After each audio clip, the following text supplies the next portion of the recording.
So I will start with introductions, although they're not necessary. So it's a pleasure today to have Elad from the University of Princeton. He is also the director of Google AI at Princeton, and this was the result of a startup he made. So this is how things are done sometimes. So Elad has multiple awards. I mean, we start with the best paper in COLT. I mean, multiple fellowships like Marie Curie, which is very prestigious, to an ACM fellowship. I can also mention like an IBM research award among these, these like milestones in one's career. One of his papers has more than 10,000 citations. This is not surprising. It's about adaptive gradient algorithm, one of the best adaptive gradient algorithms. It's a precursor of Adam, let's say. It is used widely, and this explains the citation number. So without further ado, Elad, we look forward to your talk. Thank you, Vasilis. Everyone hears me in the back also? Yeah, we're good? All right, well, pleasure to be here. My name is Elad Hazan, as Vasilis kindly introduced me. I'm from Princeton. I hear this is the first time you have in person after 3 years, and this is a very distinguished seminar series, control series. I'm honored. Thank you for having me. Thank you all for coming. This talk is going to be about work that has my lab and myself have been focused on in the last, I would say, 3 or 4 years. It's about applying tools that I'm familiar with, adaptive gradient methods, like Vasilis alluded to, learning, online learning, convex optimization, convex relaxations, tools that I'm very familiar with, to a domain which I'm less familiar with, but is super exciting and new and beautiful to me, which is control theory. And I'll talk how to apply these tools in order to get new types of methods with new types of guarantees that we can actually prove and say something about in the domain of control. By the way, this is an interactive talk. Feel free to disturb me, ask questions along the way, anything that's not clear. And as I said, like, no background is needed. So I hope everything should be clear from the discussion.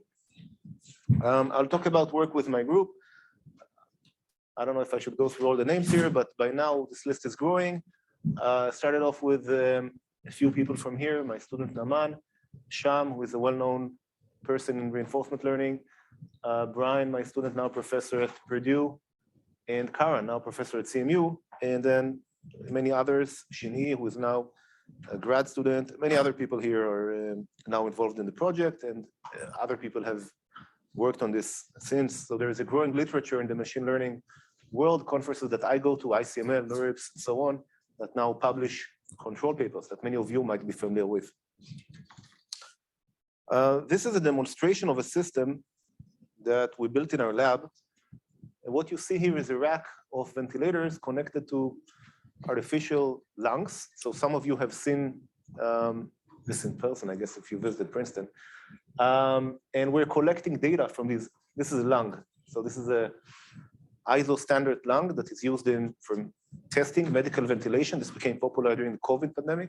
How do we connect patients to a ventilator and make sure that they're breathing healthily and their lungs are not damaged? The reason I post this here, this is a good example of the type of control problem that I'll be looking into. So we have a problem we want to track.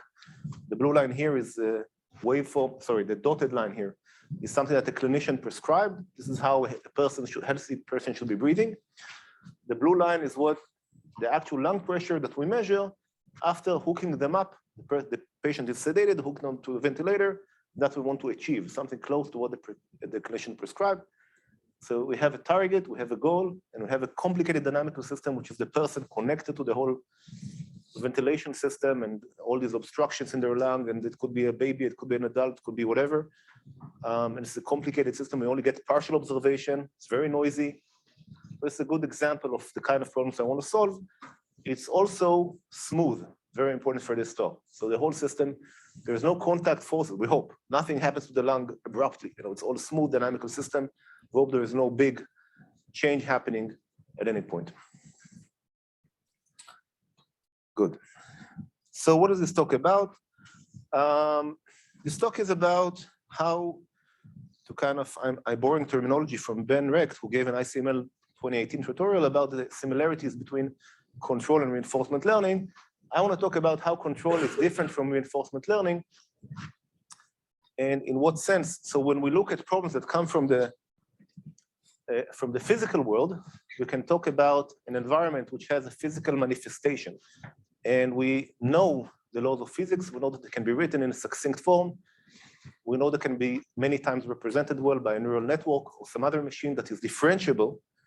And we can take that structure into account and build gradient-based learning methods. Something that in general reinforcement learning, we cannot do. We have the zero order component there. Even if you do run policy gradient, or you do run your favorite algorithm, there's a discrete component at the end of time you have to measure, okay? And I'm looking at scenarios that are usually tackled in the ECE community or in the control community where we have a much more pronounced physical, it's not the game of Go, some discrete thing, it's something like a ventilator. So a physical device that has a smooth transition and we can apply pure gradient methods. That's what this talk is about, very roughly. What do we cover? So I'll be happy if I cover a basic result, which is a different kind of controller than you might know. So many of you maybe have studied optimal control or robust control. I want to deviate from that. I want to introduce a new way of looking at things and a new controller, which we call the gradient perturbation controller. I will explain how it is derived, what's the theory behind it. And I will talk about, I'll give some demonstrations and then talk about extensions. So I did talk to many of you during the day. It was a real pleasure. Some of you have known the basic results. I still hope to innovate there. And those who are more familiar, please ask me questions. I'll be very, very happy to elaborate on anything. So what is this non-stochastic controller, online non-stochastic control framework that I want to talk about? I think of it as an intersection of three areas: model-based RL or model-based control, which might be the most familiar to this audience, convex relaxation, which is a branch within optimization where we take a non-convex difficult problem, relax it to something easier. Those of you coming from statistics, and all of you should know what the lasso is, right? You all heard about lasso, linear regression, right? So we take a hard problem that comes from sparse learning. It's hard. What do? We relax it to an L1-based relaxation to solve the lasso. This is called convex relaxation. And lastly, but most familiar to me, most important to me, is online convex optimization, which is a framework for decision-making, which exploits convex structure. Now, from my experience to this audience, this kind of blue area is the least familiar to this audience. So I'll spend 2 minutes explaining what it is. Okay? And then we move on to how to use this to control. Very briefly, so here is a very, very short introduction to online convex optimization. It is a game-playing framework for making decisions. This has nothing to do with control. There is no, or will have, but currently doesn't. Just a game-playing scenario that is deterministic and adversarial in nature. And in this setting, we have a player that iteratively chooses makes a decision. This decision is a point in a convex set. That's how we model the world. So a point in a convex set. And then we have an adversary that supplies the convex cost function. Cost of the player is according to the function. And then, of course, the player wants to minimize loss. That, of course, is ill-defined. You cannot just minimize loss. I mean, it's an adversarially chosen function. So what do? And here is kind of the main metric for this talk. This is borrowed from game theory. We try to minimize the regret. The regret is defined to be the total loss of the player versus the loss of the best fixed decision in hindsight. So this is well defined, even if I have an adversarial setting. Any questions so far? Yeah. So how does this regret guarantee that a player won't like purposely make a bad decision in which like it's so bad that they couldn't have done it? Like the path they went down, it gave them no good decision. Okay, good. That's a good question. You're thinking of a stateful environment where there is a state that you make a bad decision and it will later affect you. This is a stateless framework, okay? There is no state. You can make a decision, afterwards you can make a totally different decision, so you're never stuck. but it will. This is a good question because later on we do want to apply to stateful settings, and there this question makes a lot of sense. And I will say how we can overcome it. Keep that in mind. Good question. Any other question? Alrighty. So what is a good algorithm in this setting? A good algorithm is one whose regret behaves sublinearly with a number of iterations. This means that on average, the average loss goes to 0 compared to the loss of the best fixed decision in hindsight. Okay, and we have deterministic algorithms that guarantee it. In my opinion, it's a miracle that it can be done. I mean, in the first time you hear about it, it's an adversarial setting. How can you even guarantee it? But it can be done. In this huge generality of convex set and convex functions. Here are some examples that you can think of. You can model online linear regression. Maybe it's more interesting. You can model the online shortest path problem. I'm just teaching this in an efficient manner. So while you can have, when you have a representation of a graph, number of passes in a graph can be exponential, the number of nodes, but you can represent this problem succinctly in the language of convex optimization as a polyhedral or linear programming problem.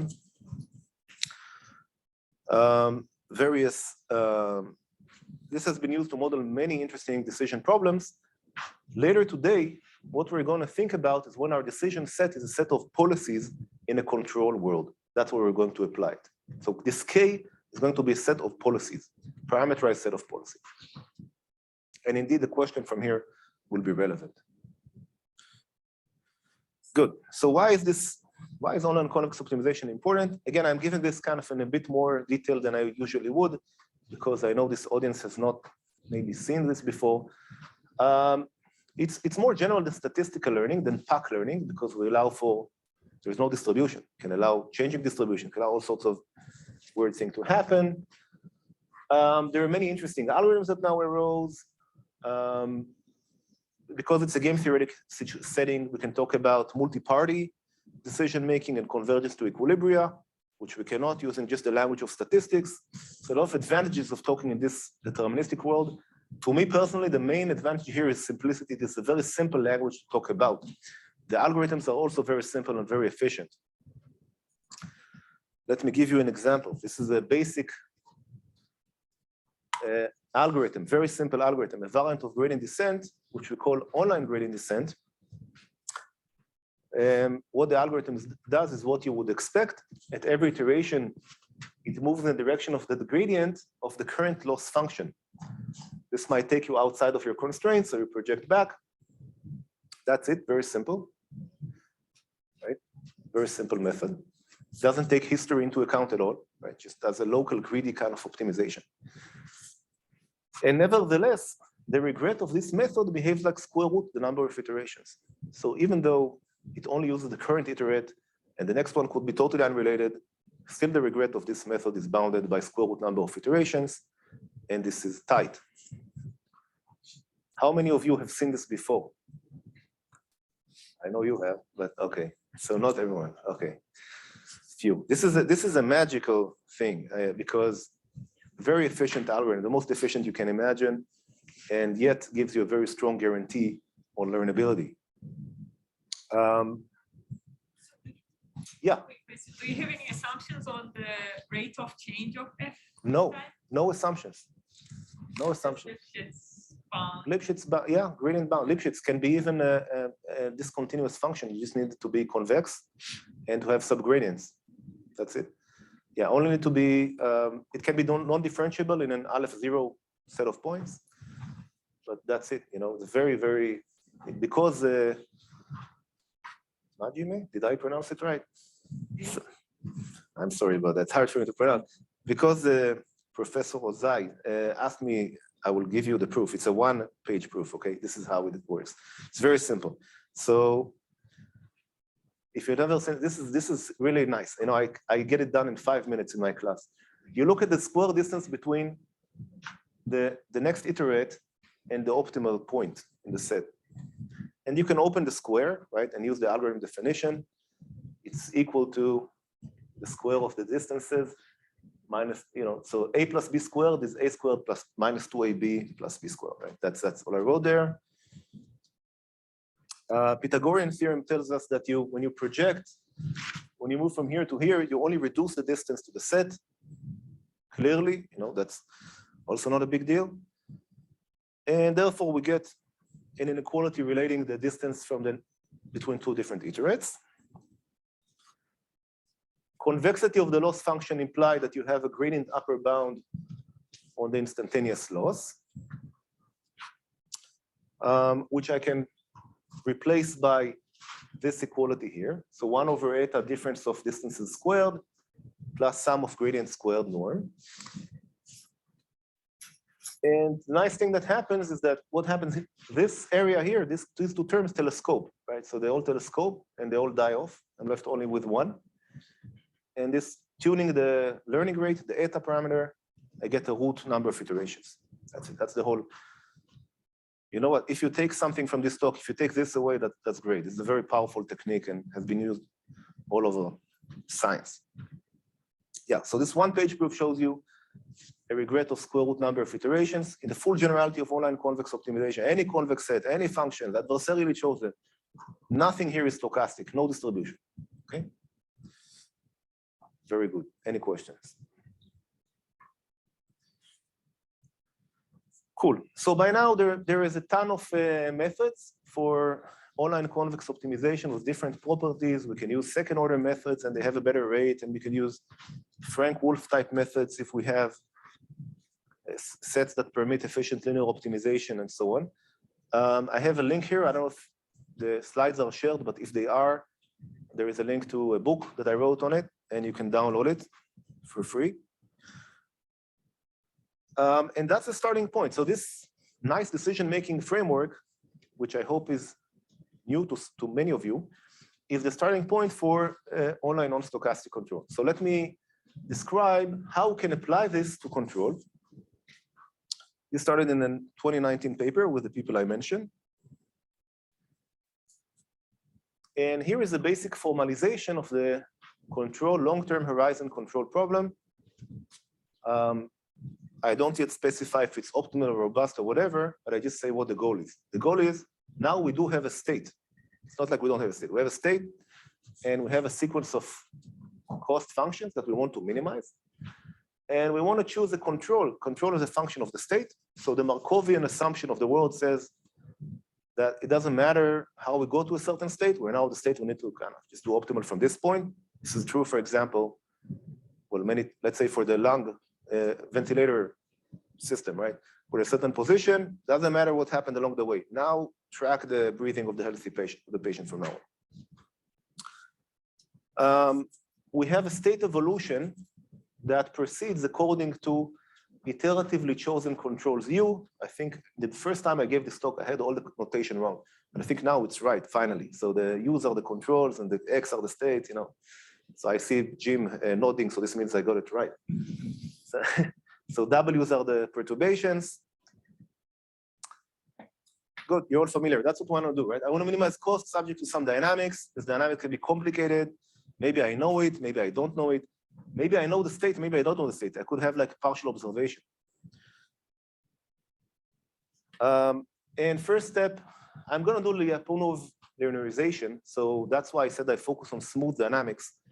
When I have smooth dynamics, I can take the Jacobian of the dynamics according to the state and control and replace it. And then I get a changing linear dynamical system. This is very common, right? It's very common in model-based control.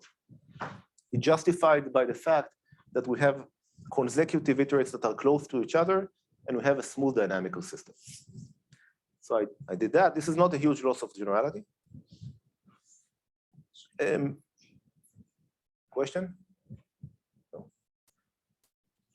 Good. So my question to you is, suppose that I know the system. What is the system? System are the matrices A and B that are the dynamics. That's called the system. And suppose I know them, and I know the costs, and I know everything ahead of time. Can I solve it? Can I solve it? It's a very general problem, right? And the answer is, of course I can.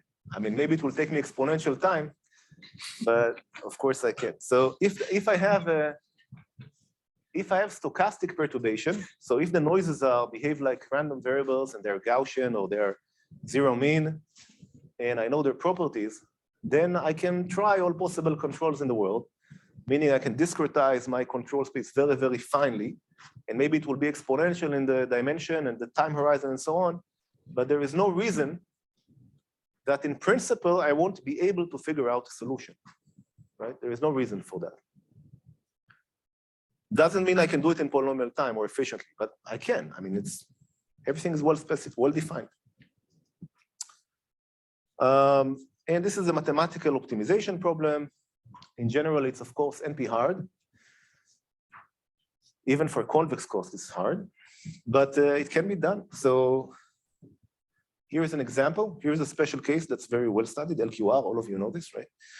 So if I have, if my costs are quadratic, so they have these matrices Q and R, and they're positive semi-definite, and that I know that the noise is Gaussian and independent from one iteration to the next, then it turns out the solution is a linear function of the state, right? Fundamental theory in control dates back to Kalman and 60s. And it's a beautiful result because in general, why would the optimal solution be linear? It's not clear that it should be linear. It can be arbitrary, right? MTP theory tells arbitrary. But for this special case, it's a time-varying linear solution. You can solve for it. The way this is proven is by writing the Bellman optimality equation for the system, and you can prove that the value function is quadratic, and therefore, if you differentiate it, you get a linear function, and you can solve and get, it's called the Riccati equation, you get a solution. Lovely. So it's a special case. This is a great case that you can solve efficiently. Okay. Good. I should note this is only true because the loss functions are quadratic. If the loss functions are convex but hinge loss, no, it's not. The solution is not linear anymore. In fact, can have exponentially many facets. Tyrell Rockefeller said this in the 80s. Okay. Then, oh, I should say, okay, so then you can say, okay, maybe I don't want to assume that the noise is Gaussian. Maybe it's I don't know anything about it. Maybe it's adversarial. I can still solve for the best controller ahead of time. This is called robust control. You can do it in principle, and you can even do it efficiently. If the costs are quadratic, you can get the solution is provably linear, and you can do that also for polynomial time. But what's missing? So there are two things. I argue there are two things missing. First of all, both of these assume that I know something about the noise. Either I know that it's Gaussian, or I know that it can be worst possible case. It is knowledge because I plan for something and I don't allow myself anything along the way, right? So I just, no, worst case. Second of all, both of these solutions are efficient only because the losses are quadratic, and this is very heavily exploited here. If it's not quadratic, by all means, show me what to do. It becomes very complicated. And in fact, it is NP hard in certain situations. Good. So here is a motivating example for what I want to do. Let's say I want to fly a drone from source to destination, and I don't know the weather. So maybe optimal control assumes it's a stochastic weather, and robust control assumes it's worst case. And I argue that one of them is overly pessimistic and one of them is overly pessimistic. I could, for example, try to model the weather. Right? I always get that. Maybe how about you model the weather? There is something called Vapnik's principle in learning theory. It says when you want to solve a problem, don't reduce it to a intermediate problem, which is only harder. Don't do that. Okay, so that's what happens here when you try to do that. Solving the weather is very hard. It's harder than LQR. I promise you it's harder than LQR. So don't do that. Okay, so I want to do some kind of adaptive control, which is best of both worlds. I want to be efficient and fast when the weather permits. And otherwise, I want to make sure that I don't blow up my drone. And I want to find finite time provable guarantees that always hold, and I want this to be efficient. And I want general convex functions. That's what I want. So that's what I'm going to give you next. Good. Here is the general formulation of a non-stochastic control problem. I should say online non-stochastic control problem. It's the same as before. I allow myself here for some partial observation. So maybe I don't see the state. I see some output. It's called output, right? Some y, which is a projection of the state. The noise is adversarial. So it's not stochastic. It can be adversarial. But I don't want to plan for the worst case, okay? I want to do something different.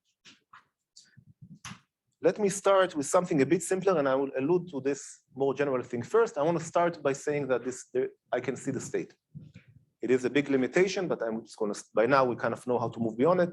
That's what I want to start with. So I have input and output. Now, let's say I know the system in advance. Can I compute the best controller? And the answer is no. You cannot compute it even in principle, because the noise is not known ahead of time. The best controller is only defined in hindsight. It's not defined a priori. Okay, there's a big difference. It's not defined at all. No matter if infinite time you can spend it, it won't help you. Okay. So here is the setting. We have an online sequence, and every iteration I observe the state and I select an input, and then I get a cost. It's very similar to online convex optimization, but now it's in the language of control, right? Because I have the state X. And what do I want to happen? So I want to do something different than just saying that my cost is optimal in one way or another. I want to compete with the best policy, or best, right? So now it's no longer a single decision. It's a policy. I need the mapping from state to action. That's kind of the optimal, the correct thing to look at. So let us define policy regret, just regret, as the worst case. So I take maximum over W's and then summation over cost that I have suffered versus the cost of the best policy in a certain policy class. So big pi here is some kind of reasonable class of policies. Could be all possible policies in the world, but the definition will depend very strongly on what this class is, or what I can attain. Okay, so just to make it clear, this whole thing, this regret will hold instance-wise per noise. Even though I put here max, I want to guarantee over all possible noise. But the guarantee, a regret will hold per noise. What is the max over policies is inside, it's not outside. So this means for every noise sequence, I will compete with the best policy for that noise sequence. This is a big difference from robust control. And another interesting thing about this definition is that I want to compete with a counterfactual notion. So it's not that I compete with the best X star, I compete with the best policy and the best trajectory. The states here in my comparator are what would have been the states had I chosen a different policy in hindsight. Okay. Very good. So I want this to go to 0 on average, assuming only that the noise is bounded. That's it. That's kind of my goal. So this is a good place. Yeah, question? So this regret also depends on the initial state, right? Do you need to have like maximum over the initial state? Yeah, that's a good question. I mean, usually we assume the cost functions are bounded over bounded domain. It doesn't go to infinite. So as time goes to infinity, the effect of the initial state is going to be negligible. Okay. So I don't really care what it is. If you want to if you do want to incorporate it, I would kind of insist that you give the same initial state to both me and the policies that I compete against. But it's not because of the way that I'm averaging, right? So I care about average regret. It's only one term out of T. It's not going to have a huge effect. Okay. Unless it's some degenerate case, some state that I can never get out of or something like that. That has to do with stabilizability and controllability, which I'm going to assume are true here. So in that case, I can move from any state to any state. It won't matter for the result. Yeah? Like in this adversarial setting, Are you still assuming that the abbreviation WT is independent of UT? I'm not assuming that, no. It can be dependent on UT. So WT can be chosen after the. Can be. And that's the same for online convex optimization too. The loss functions can depend on what you're doing. So that's actually the strength of the result. But I proved to you on the board that I can still do it, right, with online gradient descent. So you know that it can be done. Remember in the proof that I showed you, there is nothing there that says it can't be chosen or it's totally deterministic, it can be totally adversarial. The gradient step is taken after the fact that the cost function was revealed. And it can be totally adversarial. And for this, we can get the root to regret. Yeah.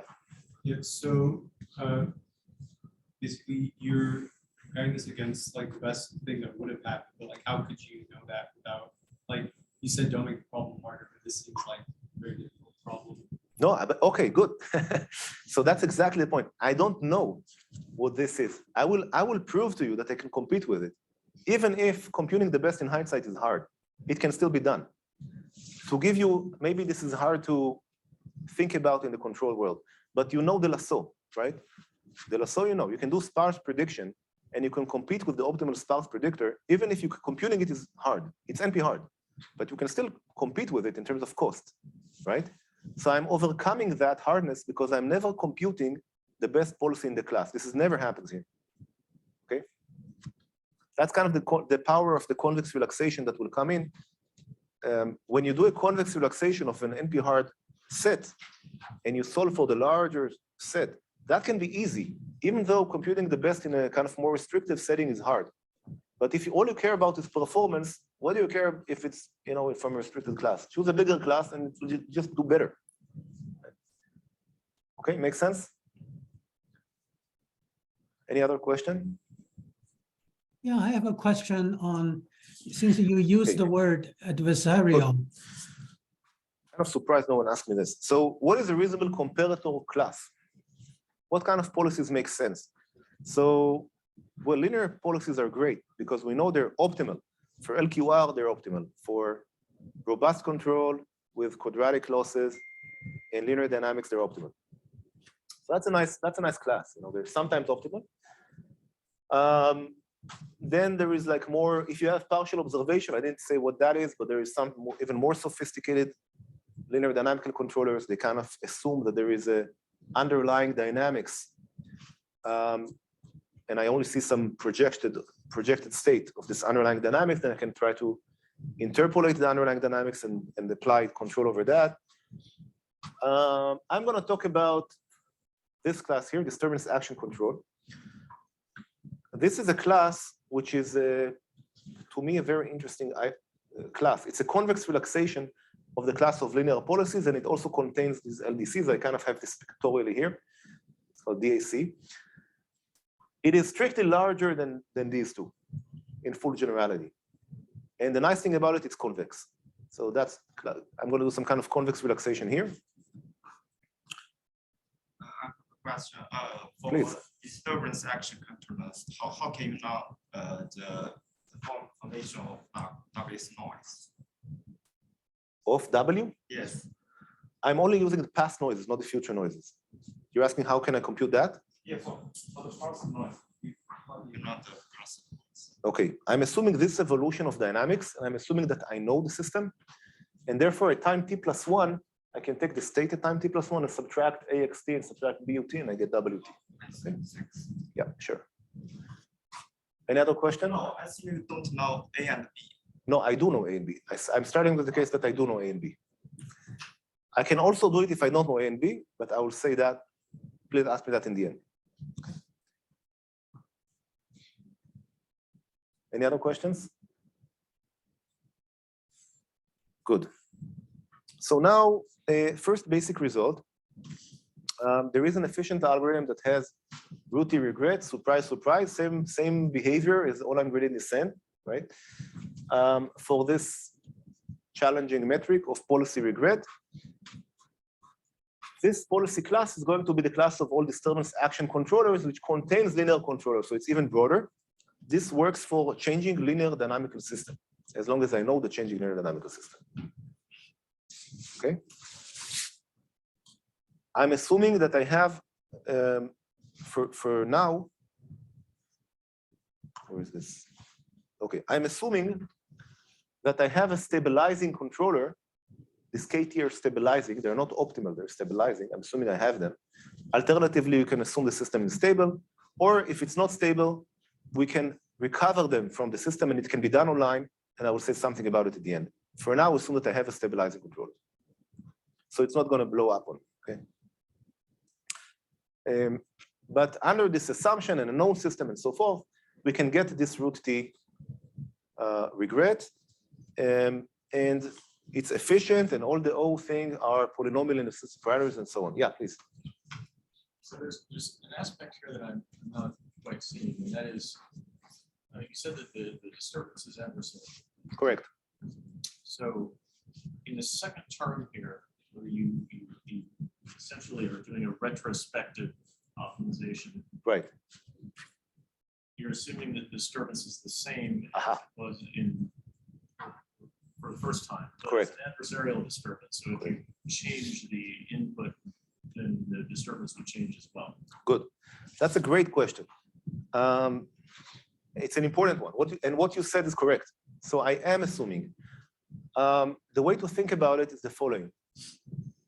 Let's say I'm flying my drone from source to destination. I'm assuming that the weather does not react to what I did. So my drone flew there or flew here, it's the same wind, okay? You can argue that this makes sense, you can argue it doesn't make sense. I argue it is the correct thing. In what sense? It is more general than a statistical assumption, but it's not too much that it's fully interactive with myself. For certain environments, it makes total sense, such as the weather. For certain environments, it does not make sense. Sometimes this is totally wrong. I freely admit that sometimes it's totally wrong, but it's still better than anything else. That's kind of my, my point. The same point was made in the theory of online convex optimization. The loss functions depend on what you did. But okay, you compete with the best in hindsight. So is this best in hindsight for the losses that you have observed? Maybe had you chosen something else, there would be different losses, right? Same point can be made. Sometimes this is true. If I invest in the stock market and I'm not some big investor, then I don't affect the market. And therefore, the market behaves in a way that is not affected by what I did, and the losses are going to be the same. The loss stocks would have gone up and down regardless of what I did. It's an approximation to reality. It's not an exactly correct. Routing in a network, I route one packet, I don't affect the whole sea of internet, and so on. If I'm a big player, this is no longer true. We get in the realm of game theory, and we need to talk about equilibria in a game. That's kind of the other extreme. I'm not going there, even though there are works now that try to do that. But that's kind of the other extreme. My main point, this is still very general, and more general than statistical assumptions. Okay. Yeah, any other questions? This is a great question. Any other questions? What is the assumptions of this polynomial algorithm? I noticed that all of your results based on that you need a strong stability and a strong contributivity, right? The assumptions right now are that I have a stabilizing controller. That is my assumption. You mean you don't need a strong stability and a strong contributivity, or you also can get a polynomial? There are constants here that depend on how stabilizable the system is, in the sense how far away is it from being marginally stable.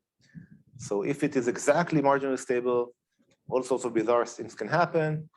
I think that's not critical at this point. I mean, I don't want to get into picky constants, but I will say that the dependence on the constants here is as good as you can get in some sense. So it will be linear in 1 over the 1 minus the spectral radius of the matrix, some whatever kind of parameter like that will pop up. So it will pop up. As the system becomes more and more unstable, the bounds will become worse and worse, as you can expect. If it is unstable, you get nothing. Nevertheless, the dependence is polynomial, and it is as good as known in any literature that I know. It's not worse and not better. Same. I would love it if you could be logarithmic in that. I don't know any results like that, but I would love for that to happen. I think we have lower bounds. Oh yeah, Shin-E, one of my students who I think talked at some point here, prove that I think this is tight. You cannot do better than 1 over the condition number in some way. Anyways, this is like the little order thing. The higher order bit is this polynomial dependence.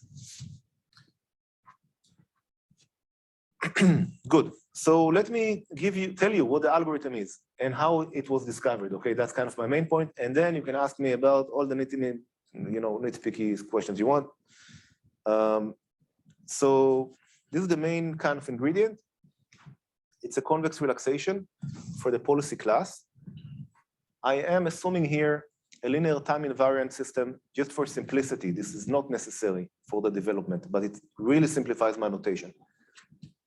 And I'm going to relax the linear policy K, that's kind of the standard name for it. If I write a control using a matrix K, I can recurse on the linear dynamical system and get something that looks like this. It's a polynomial in K, right? So it's a non-convex polynomial in K. And that's why it's so hard to run policy gradient over it, or gradient descent. You cannot do that. But I can do the standard trick, the lasso trick, if you will, or convex relaxation more generally, and replace these complicated matrices by something which is not, doesn't have K in it, okay? Just call it M. So I like to call it M for matrix. So now we have a linear, the control can be written as a linear function of the past perturbations. Okay, this is a more general class than this. Because there are more constraints here. Mi has to be a plus bk to the I. Yeah, Peter. So I understand there, you kind of replace this non-convex thing with something that's convex, but you've over-parameterized it now, right? And Absolutely. it contains the original class as the time horizon goes to infinity. Yes. So does that over-parameterization hinder you in some way? Great question. That's actually going to be my next slide, if you don't mind waiting for that. Yeah, that's a great question. Okay, so yeah, so this I clearly get the bigger class, but as Peter was saying, now I have a problem. I have too many parameters here. And everyone knows you cannot learn using too many parameters. It's just the number of parameters behaves linearly with your data, you're provably overfitting, okay? Provably overfitting. It's first class in statistical learning. It's also for online learning too. Yeah, so this is just a schematic of how this class look like. I drew the stars here as the set of linear policies, and you can think of their diameter, condition number growing and growing and growing. And this yellow, this kind of round sets are the nice parameterization, the disturbance action, which is nice and round and convex, and it's even bigger. Okay, Peter's point. So, yeah, so number of parameters is problematic because if I take my number of parameters growing with time, then I cannot provably generalize, especially if I grow linearly with time. But as it turns out, if I assume that I have a stabilizing controller or my system is stable, then I only need something that behaves like logarithmically in epsilon to get epsilon close. And this is as good of a behavior as I can hope for, because it's log, you need very few. And it does not depend on time at all. Okay, this can take log 1 over epsilon parameters, you have epsilon close. This means that in terms of average you get, you're epsilon close to the best average you get. No time dependence, not linear, not logarithmic, nothing. Okay, so this is just some fixed number. Take 10, 10 is great. You have 2 to the minus 10 error approximation. Okay. There will be, someone asked me here, there is a constant in front of this log, which is 1 over 1 minus spectral radius. That also comes in, which can be tightened a little bit. Good. Yeah. All right. And finally, this is kind of a subtle point. Okay, so I have these, I don't have many parameters, and this is wonderful, and I can learn these different alternate parameterization. But every time I'm playing a policy, and the policy, if I do gradient update, like on a gradient descent, I keep on updating my policy, it changes. And if I change my policy, this will affect my next cost function and so on. And my cost actually depends not on a single, depends on the entire history, right? It doesn't depend only the current iteration. So I have something called loss functions with memory. So this, the loss functions itself, even though the cost depends on the state goes back to prehistory, and that depends on what I did back then, right? People see the point? There is like a time dependence not only of the cost, but of my policy. There's kind of a thing, feedback loop kind of going into the analysis. So that would be annoying, but the point is that this was already solved. So luckily, there are results that say, oh, if you have an online function, an online convex optimization setting, and your functions depend on last Q iterations, not only on the last one, then that's fine. Just do a slow-moving gradient update, and the regret blows up by factor Q, and that's it. So that luckily was solved. Good, and voila. So this is the resulting method, gradient perturbation controller. It says the following. It's a different control algorithm. It's not, doesn't do Riccati equation, okay? It's different, it doesn't do optimal control. It does an iterative gradient update, so it's very efficient, very quick. And it applies to any convex cost that can be Lipschitz, doesn't have to be quadratic, okay? And you get a different guarantee. You get this policy regret thing that I said. So the algorithm says the following: you start with some arbitrary matrices, and then you compute the noises like this equation, and you update your M matrices according to the gradient of the loss. Very easy, okay? Usually the constraints are of the form that the norm is bounded, so you just kind of normalize the matrices. You can put in, I was just talking to colleagues here, and the constraints can be also, you can put in some constraints that are, if they're convex in the state and the control, they can be written as a convex in the perturbation, and all this thing will be, you can project onto that set if you want to. So this is also robust to adding constraints. Method is clear? Good. So if method is clear, I can give you some kind of demonstrations and talk about how it performs. This is what happens. This is just kind of a sanity check. Let's say I run the method on a known system with Gaussian perturbations, and I measure the LQR. This is just LQR, it's nothing else. So of course I am not as good as LQR, but I approach it. If I were to make this longer, you would see this kind of red. Red is this gradient perturbation controller, and blue is the LQR. So that's a good sign. It's nothing very surprising.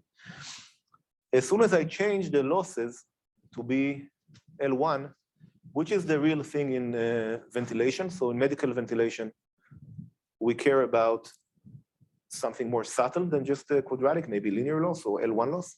Then you see that the LQR starts performing worse, as you would expect. The optimal policy is no longer linear, right? That's important. It's no longer linear. Yeah. How are you doing LQR if you have non-quadratic loss, though?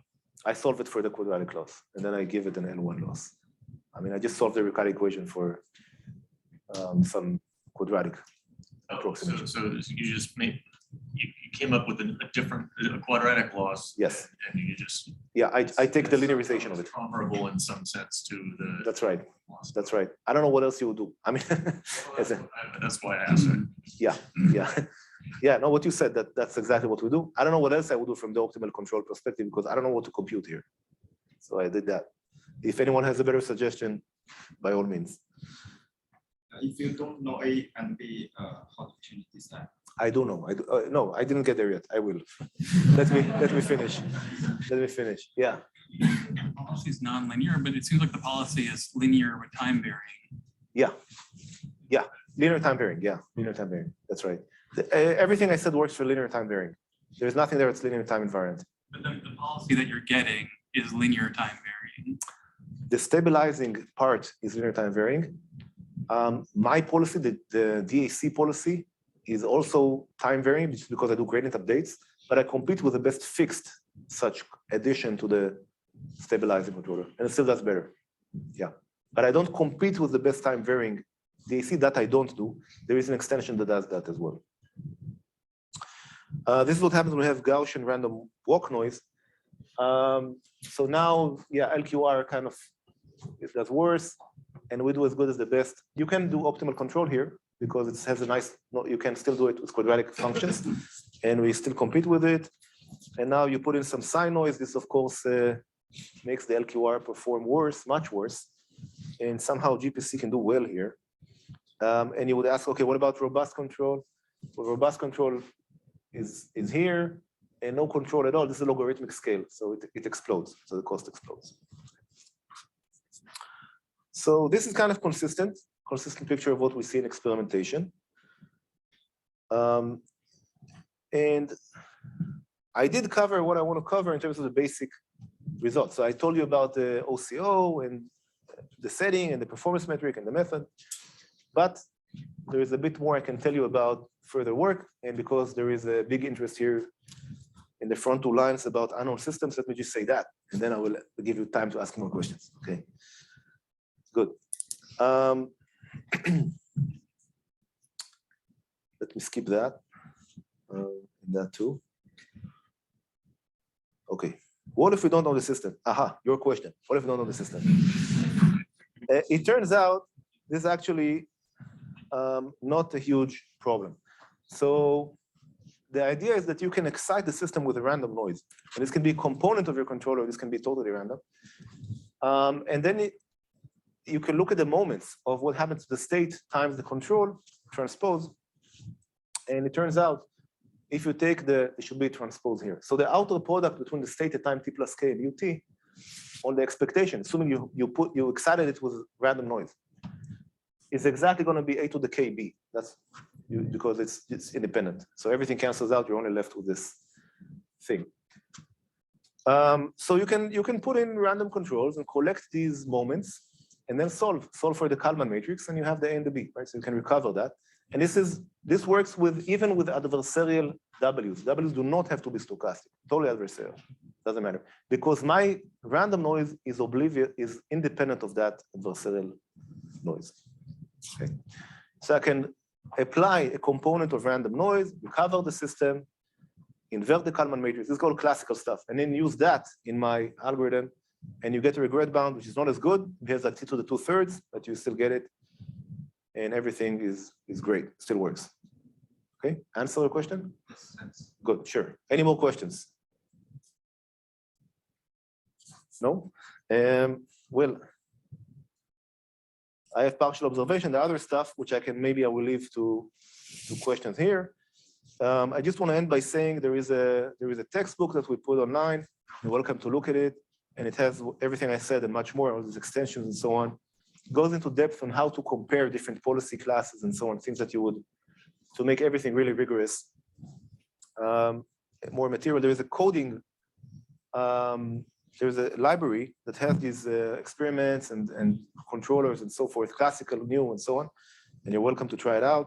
It's built on JAX. It's a differentiable programming language. And just to summarize, so I talked about why differentiation through the environment is important. I guess I started with that, right? This is different from full-fledged RL, where we have to sometimes take trajectories and measure and incorporate that knowledge by zero-order optimization. There is no such thing here because we know the environment is differentiable. Every time we have a differentiable simulator, we can do this. We can apply these kind of methods. I think it's very strong. I talked about motivation for robust methods and how OCO can give them, and gradient perturbation controllers and all these resources. I think it is very interesting to be able to extend differentiable reinforcement learning, such as GPC or related methods, but to cases where we have non-smooth environments. I don't know what to do there besides full-fledged RL, but it's very interesting because let's say you have a humanoid robot that walks, right? You have all these contact forces, and then Lyapunov linearization fails. You cannot do Lyapunov linearization because the Jacobian is unrelated to what happened a minute before. You had a non-smooth change in the dynamics. Okay, so I think that's a very interesting thing to look into.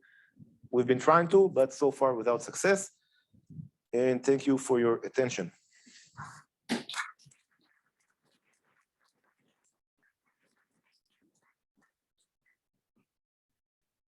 Happy to take any questions. I think we have, yeah. I heard you say that there's maybe research work that allows the comparator class to also do time varying policies.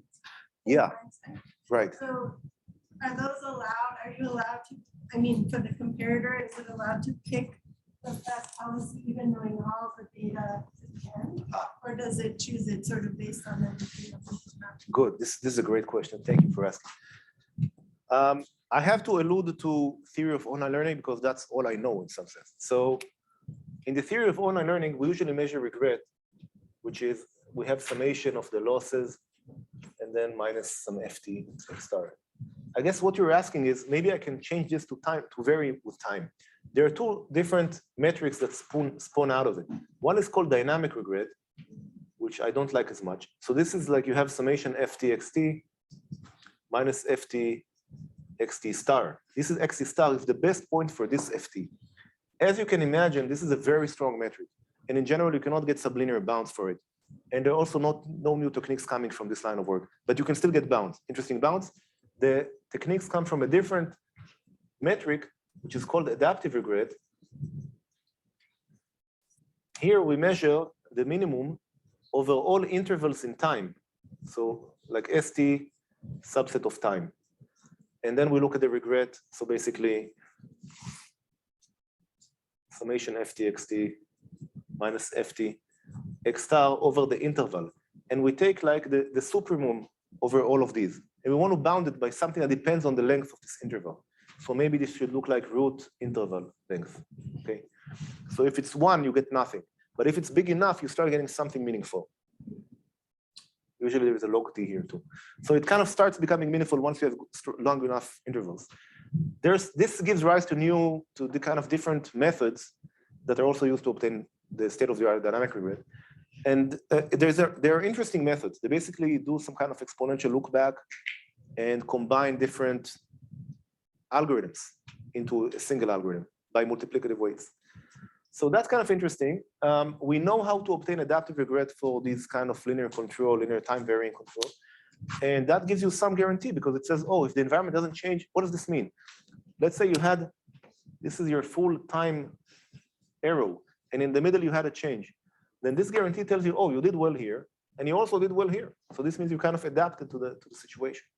So that's how we know how to cope with abrupt changes. Yeah, that's what I know. I mean, I think there's more to be done here for sure. Yeah, sure. Yes. So your analysis is applicable to linear time varying systems. Correct. Because you usually have non-linearization. Correct. But that requires that you're linearizing around some trajectory for x, right? Some combined trajectory. Correct. So that implies that the results are only accurate if you are in some neighborhood of that trajectory for x and u. Couldn't it be argued that if your loss function is well behaved enough, you could just quadraticize it around that same trajectory and use quadratic control? You have very good questions, I have to say. So this is a good, it's a good question. I don't know how to argue about quadratic control because it's in general quadratic dynamics. You need quadratic dynamics. You can lift, you can do sum of squares, SDP relaxation, whatever. Lift your control to the quadratic world, and then work there. Linearize it by some kernel. If you have if it is quadratic, I don't see no reason why enough discretization will not, the linear approximation is not good enough, and you have to go to the quadratic. So that I don't see, but you are right. No, my question was regarding the loss function. Yes. So, loss function. Okay. Yeah, the loss function, okay. not the dynamics. The loss function. So you're talking about things like L1 loss functions and non-quadratic loss functions. Yes. The question is about fitting a quadratic function to that's local, or it's a function that's local. Okay. You basically find a quadratic function that locally approximates your non-quadratic loss function and use that in your optimization instead. Oh, so quadratic functions are so well behaved. I see what you're saying. I think that this is it's not a good approximation, basically. So think of the hinge loss that we use in machine learning. If you want to approximate it by quadratic, you have, and think of a multidimensional case, right? You have different slopes, maybe in different directions. The quadratic approximation, my feeling is it won't be very good, or at least to get it, you need to think very hardly that in different directions, you need different eigenvalues and so on. It might be a complicated shape. Yeah, that's just my feeling that for a non-smooth loss, it's not gonna do well. But you could. I mean, I don't have anything fundamentally against that. That's just my feeling that I don't think so. I think you had another question in there, if I understand you correctly. What if the linearization, I mean, you can only hope for, if you have a general dynamics, which is non-linear, and Lyapunov linearization gives you the path, it only threw along the path. What happens somewhere else? It might be the best thing in somewhere else completely. Sure. Yeah, all bets are off. I don't know. I mean, it's provably computationally hard to do nonlinear control, right? Even determining if a system, if a three-dimensional system is stable is NP hard. So yeah, this is provably hard. The best we can hope to do is reach a stationary point. That's what iterative methods do, iterative linear control, iterative LQR, and so on. This, what I described, gives rise to something we call iterative GPC, IGPC. That's what this experiment does.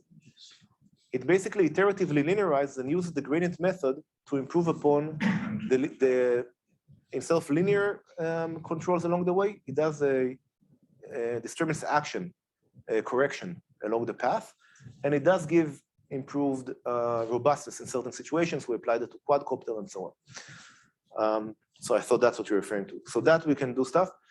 I don't have anything provable to say about it, but I think that's what I remember from machine learning. Approximating a piecewise linear function with a quadratic is not going to be precise enough. That's kind of my feeling. Yeah. Right. Yeah. Yeah, sure. So at this point, just go to 4:32. Let's transfer questions to the podium over here and release the people that they need to go. Thank you. Thank you very much.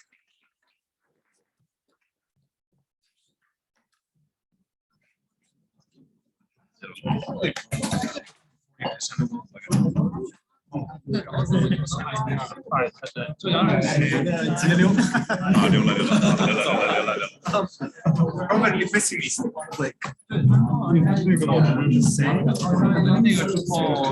I've never heard before. He like had this like first idea. 他那个海单就是他那个就是三维方式，他做成 ID。We energy control. Did you understand? Very high level. Okay, yeah, me too. Me too. 他怎么知道哪段是有那个 noise 的？因为他那个是他假设那个好像是 independent， 所以就。I agree. No, I agree. I was thinking more that there is like an unknown underlying model, but somehow I'm trying to know why. There is a model, but I don't know. This can improve behavior. I haven't seen outcomes like that. Sometimes you